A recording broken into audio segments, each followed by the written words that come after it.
नमस्कार।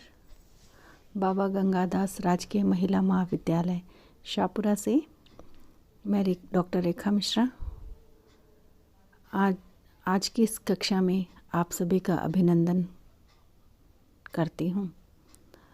आज हम बीए पाठ प्रथम वर्ष के हिंदी साहित्य के प्रथम प्रश्न पत्र में संकलित तुलसीदास के पदों की व्याख्या कर रहे हैं।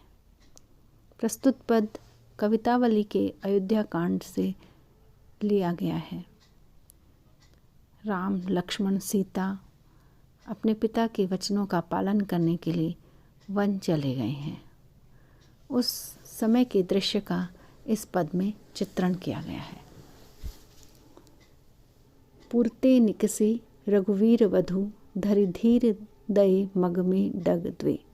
पुर नगर के अर्थ में आया है।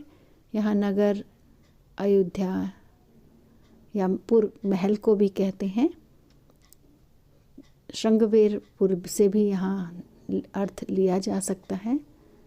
ते माने से, निकसी माने निकली हैं, रघुवीर वधु रघुवीर की वधु अर्थात सीता।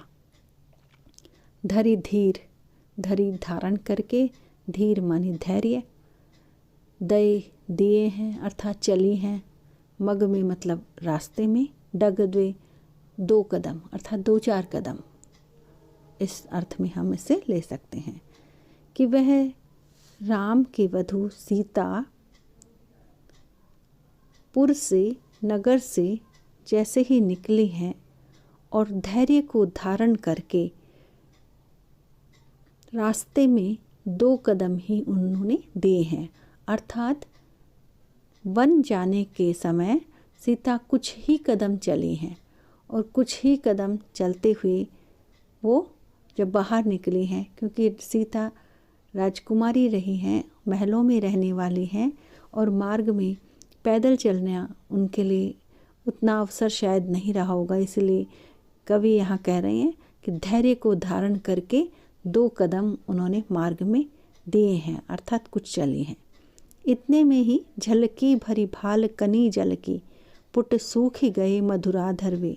झलकी झलकी हैं, दिखाई देने लग गई हैं। भाल मस्तक, कणी कण,